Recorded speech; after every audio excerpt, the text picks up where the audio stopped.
이렇게 차트를 딱 보면 어렵다고 생각하는 분들 많죠. 이것들이 무엇을 의미하는지, 무엇을 목표로 봐야 하는지를 이해하지 못했기 때문이에요. 이 두 가지만 잘 이해하면 어렵지 않은데 바로 알려드리도록 하겠습니다. 먼저 이 차트가 무엇을 의미하는지 볼게요. 자, 이 차트에서 중요 요소는 이 캔들과 그리고 가격입니다. 지금 화면에 그려져 있는 것이 캔들이죠. 가격의 움직임을 기록해서 만든 모양입니다. 좀 확대해서 보여드리면 다 각각의 모양들이 이렇게 네모나게 생겼고 이렇게 꼬리들이 있는 것을 볼 수 있는데 이것들이 다 가격이 움직여서 만들어진 모양입니다. 그리고 오른쪽에 보시면 이렇게 가격이 있죠. 차트를 구성하는 요소는 이게 끝이라고 보시면 됩니다. 그 다음엔 무엇을 목표로 봐야 하는지, 결국에는 이 차트가 위로 가냐 아래로 가냐 이것이 궁금해서 보는 거거든요. 이걸 결정하는 요인은 시장 참여자들의 심리가 결정을 합니다. 이 가격은 심리로 움직인다는 거죠. 예를 들어서 어떤 물건이 있는데 가격이 굉장히 합리적이고 좋은 물건이라고 해봅시다. 이 두 가지를 갖췄다면 이것을 사기 위해서 수요는 당연히 모일 수밖에 없죠. 그에 따라서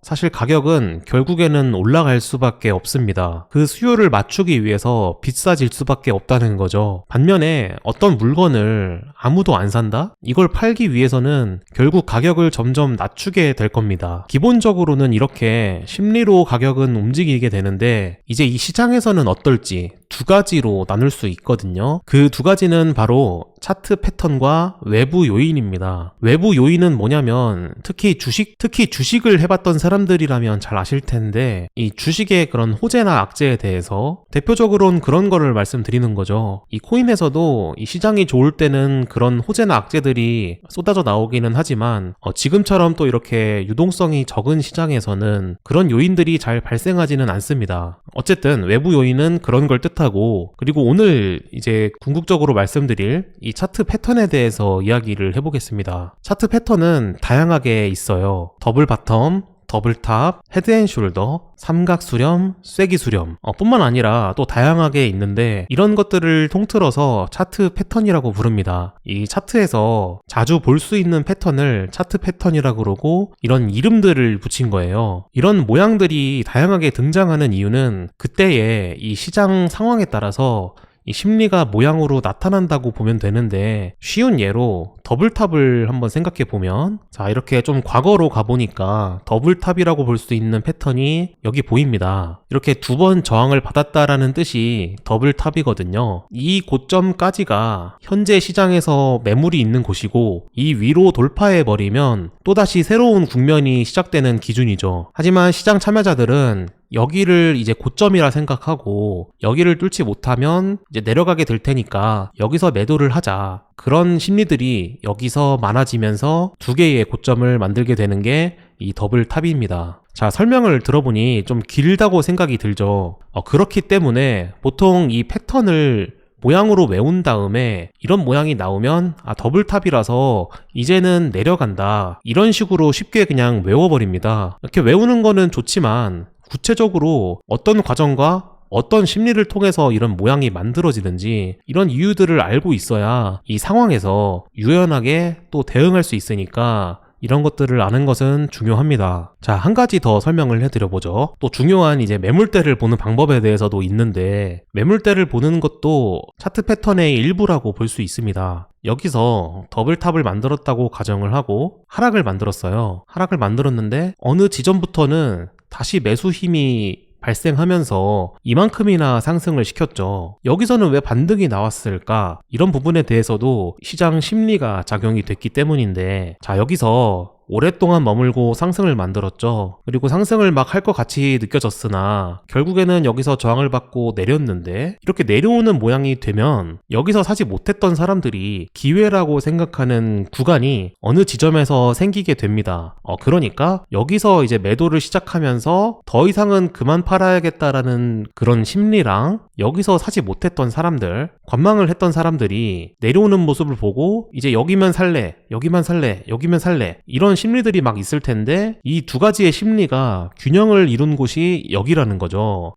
결국에는 이 시장 참여자들의 매수와 매도가 합의를 봤다고 보시면 되는데, 그렇다면 왜 하필 여길까에 대해서는 차트를 보고 답을 찾을 수 있다는 거죠. 자, 이 수평선을 통해서 이 저점을 그어 보니까 좀 맞닿는 부분들이 있죠. 이 과거의 움직임을 보니까 이런 부분들을 터치하지 않고 상승을 했다는 것을 알 수 있어요. 이것도 이 매물대의 심리와 연관이 있는 건데, 이 매물대라는 것은 사람들이 좀 거래를 많이 한 구간을 매물대라고 부르거든요. 자, 쉽게 설명해 드리면 이 구간부터 이 구간까지 강한 매물대가 어디냐는 질문에 답할 수 있는 것은 여기죠. 여기부터 여기까지 올라가는 동안에 가장 오랫동안 사람들이 거래해온 구간이 여기이기 때문입니다. 여기서 거래를 오랫동안 해왔기 때문에 두꺼운 매물대라고 할 수 있는 거고, 사람들의 이런 매수 심리가 이제 여기에 몰리게 돼 있는 거죠. 그래서 이런 내려가는 움직임에서 여기까지 오면은 다 누구든 살 생각을 하는 자리인데, 생각보다 이 매도 힘이 강하진 않았다고 볼 수 있는 게 여기를 전혀 건드리지 않고 결국엔 반등을 해버렸기 때문이죠. 자, 역시나 또 이 매물대에 대해서 좀 길게 설명을 해드리니까 조금 어렵다고 생각이 드실 수 있겠습니다. 그러니까 이것도 쉽게 말하면 여기는 매물대니까 여기서 지지를 받을 가능성이 높습니다 라고 많이 들어보셨을 텐데, 그렇게 말하는 이유가 이렇게 제가 길게 설명해드린 이런 다양한 이유가 담겨져 있기 때문에 결론을 그렇게 말할 수 있는 겁니다. 여러 커뮤니티에서 막 하락할 때 얼마쯤에서 이제 반등을 기대한다, 어디서 반등을 기대한다, 이런 예측들이 나오는 게 그래도 이 매물대 중에 어디가 가장 가능성이 높다를 사람마다 조금씩 인지하는 게 다르기 때문에, 그래서 조금씩 가격이 다른 것이지 결국에는 다 이런 같은 근거로 비슷한 구간에서 반등을 예측하게 되는 거죠. 차트를 보는 게 마냥 어렵다고 생각하기보다는 이런 식으로 선을 긋다 보면 굉장히 재밌어지기도 해요. 저도 처음에 이런 트레이딩을 하기 전에는 주식을 도박이라고 생각했던 사람인데, 어떻게 하다 보니까 이 차트를 접하게 되고 차트를 계속 보다 보니까 내가 생각한 대로 이 움직일 때 정말 또 그때만큼의 기분이 좋은 날이 또 많이 없거든요. 처음에는 내가 예상했던 대로 움직이는 게 굉장히 신기하고 뭔가 재밌고 또 다양한 그런 희망들이 막 생겨납니다. 물론 그 예측이 잘 된다고 해서 그게 계속 되는 건 아니니까 처음에 가지는 흥미가 그런 식으로 출발을 하면서 이런 차트에 대해서 좀 친숙해지고 이런 것들이 어떻게 동작하는지 그런 부분을 좀 이해하는데 활용이 되셨으면 좋겠어요. 여기까지 이해하셨다면 이제 차트를 왜 봐야 하는지 근본을 잘 이해하신 거예요. 또 공부 방법이나 분석 기법이나 매매 기법, 이런 많은 내용들이 채널에 있으니까 시청해보시면 도움 되실 겁니다. 영상 봐주셔서 고맙습니다.